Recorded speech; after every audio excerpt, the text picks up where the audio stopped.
welcome back to the Tegiwa YouTube channel. Fresh off the back of our GR Yaris exhaust test, today we're doing an intake test.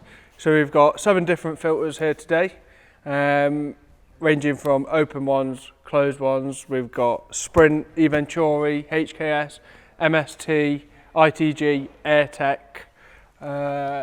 Gruppen as well, and we've got a Cyvex all-wheel drive diff controller as well that we're going to use on the dyno, so we can put it in burnout mode and take some figures. What do you think is going to perform well today, Matt? Well, on the road, I think that the enclosed ones are going to be good. We've got the Venturi and the Sprint, which we've already seen from other Yaris owners, giving really good gains. So keen to see what they do, but depends what you want, really, doesn't it? If you want the noise, then you can't beat an open filter, can you? Yeah, I think it'd be interesting because people go for intake.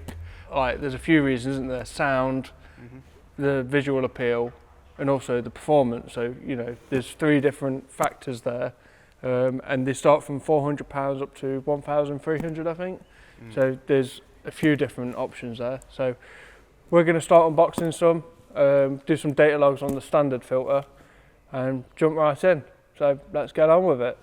So the GR Yaris, as we all know, is a 4-wheel drive car, but they are notoriously hard to dyno in 4-wheel drive mode. So unfortunately, here we only have a 2-wheel drive dyno. So to make it a 2-wheel drive Yaris, we've got this Cyvex powertrain control unit here. This is a quick install into the boot, and it enables the rear diff to uncouple when we pull the handbrake. So we can just dyno it just with the front wheels on to make it super simple and super reliable. So we're going to chuck that on, get the standard car on the rollers now and see what it's making.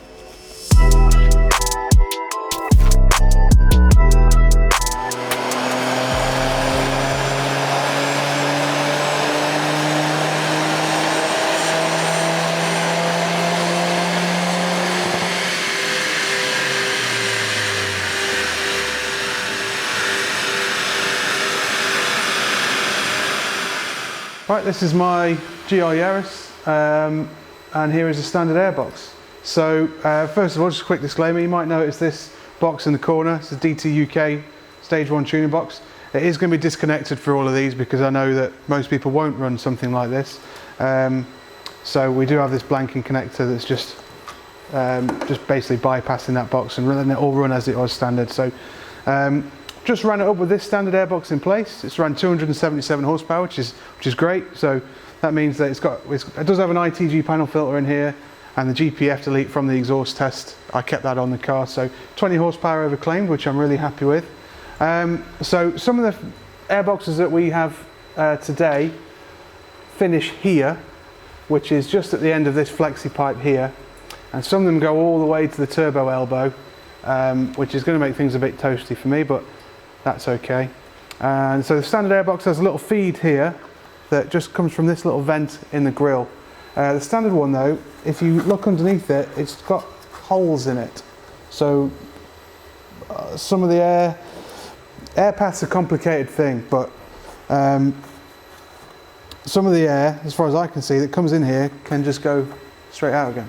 So a lot of the airboxes that we've got have a dedicated feed that fills this sort of void here, and hopefully should provide some good gains. So the MAF housing on this, we've got not too much of a lead up to it in a straight, but we'll pop the airbox lid off in a second and have a look. Afterwards we've got a nice straight pipe here. So what's important is that we get a similar sort of effect on the other airboxes for this to work as it was originally intended. It's okay to have it on a bend, it's okay to have it wherever you like, as long as it's sort of kept consistent, because you can calibrate your, the standard, manufacturers will calibrate their standard map to suit this in a particular orientation or direction. So we'll see. I think this is going to be the biggest effect, how we can make sure, how we can get the air smoothly past this and keep it repeatable. So right, so let's have a look at the under the airbox lid. So as mentioned, I do have an ITG panel filter in this. So as we can see, there's not an awful lot there before the before the MAF, so air's just going to be not the straightest, but again, Toyota have calibrated it to that, so we should be okay. And as I say, a lot when we were doing on the unboxing, especially the Venturi, they've done a lot of CFD, a lot of their own testing, so expecting that to work really well. So we'll get this removed now, and then the MST is the first one that's going on. Okay, so the first system that we're going to be unboxing is the MST Performance one. Shout out to MST, they gave us this for this test specifically, so keen to see how this one performs. This one retails at £409, and this is an open filter. So we're going to unbox it, see what's inside. Yeah, let's go. Tino. Shout out to Tino. Tino. Air freshener, sick. Put that in there. Tropical fruit as well. I'm well impressed. Only 5 a day. So we've just unboxed the MST Performance intake. Looks fantastic straight out of the box. Couple of hard pipes there, 2 silicone joiners, finished in like a wrinkled black finish, and well impressed. We've got an air freshener, tropical fruit. That's way better than a sticker. We like that. And even though it's an open filter, we do have this heat shield here that, well, shields it from the heat, I suppose. So it's nice to see on an open filter, because a lot of these, you're sitting in traffic and the heat in the engine bay is just going to keep rising, and it's going to feel sluggish when you move off, but hopefully this should reduce that. Another thing that I like is the fact that this pipe here is nice and straight. That's really important to get accurate airflow readings. I used to work here at Tegiwa, but now what I do is I work on prototype diesel and hydrogen engines, and one of the things that I've picked up from there is how important it is to get a nice straight flow of air past an airflow meter to make sure that it's accurate, so that's nice to see. Yeah, and finally we've got some Jubilee clips here. We've actually got a sticker. It's like a hard sort of sticker. It's nice, actually. And good, pretty thorough instructions, plenty of pages there. There is already a really detailed fitting video for this on YouTube by another Yaris GR owner, so if we skip over anything in this video, have a look at that one, it makes it really clear. Yeah, MST claim 14 horsepower gain with this, so that's pretty interesting. So we're going to get it strapped to the car, put it on the dyno, see if that figure makes what they say.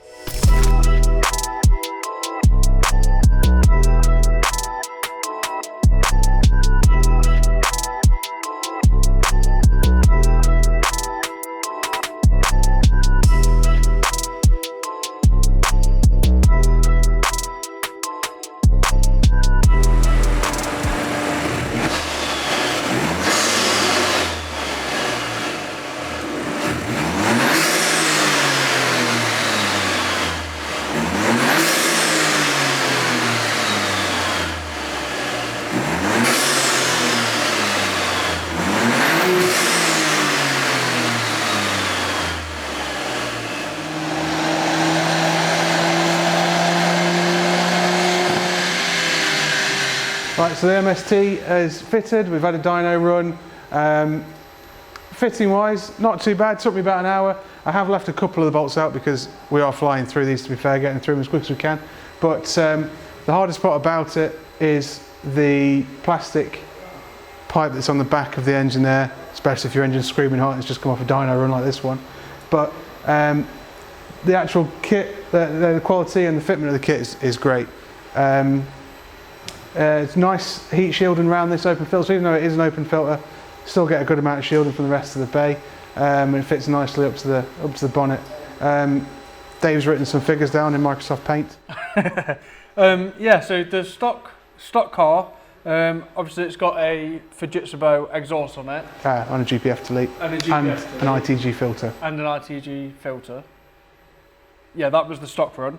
So the car made 277 horsepower with 272 foot-pounds of torque. And this, surprisingly, made 289.2 horsepower and 274.6 foot-pound of torque. So MST claimed that there's a 14 horsepower rise with this kit, and it made 12. So yeah, test to test variation. If we'd run a few more runs, it might well have hit that. yeah, Really impressed with that. You get all the benefits of a open filter with this. So you get more noise, more spoolie noise, more blow-off valve noise, and it's the cheapest one here, and it's already given us 12 horsepower. and you get an air freshener. And an air freshener and stickers. I thought it sounded pretty awesome. Yeah. It wasn't like, it was a lot of sneezers, but it wasn't like overly sneezy, No, it's fine. if that's a sneezometer gauge. Yeah, But yeah, I rate this. yeah, absolutely. Okay, so that sums up our GR Yaris intake test. It's been a pretty successful day. We've tested all 7 intakes, lots of findings. Here's a graph, insert graph, of all the different figures that we found out on the dyno. What are your thoughts, Matt? Well, it's great that they all made power. They all made at least 5 horsepower over standard. Yes, I think so. Yeah. It's nice also that my favourite was the Sprint, but I do really like the Venturi as well. But I think the surprise of the day really is the MST. Definitely. You know, it's the cheapest one here. It gave us 2 horsepower less than the Venturi for what, best part of 900 quid less? Yeah, I mean, this retails at £409, and bang for your buck. Yeah. You can't go wrong for this, can you? If you want a cheap intake that's going to give you good performance, going to look good under your bonnet, sound great as well. Sounds good. Then, and I mean, I can't look past it. The air freshener.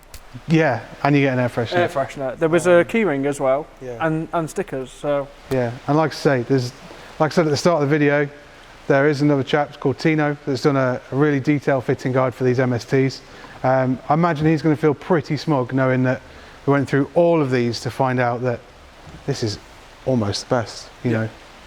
So yeah, I'd be hard pressed to choose any of the others over that unless money was less of an object, really. yeah. And in regards to fitting, I guess fitting took no more than 45 minutes, would you say? Yeah, I think this one was the first one we fitted, and that was an hour, including removing the standard airbox and the awkward pipe on the back of the engine there. All the others were probably about 25 minutes once the actual original airbox is out.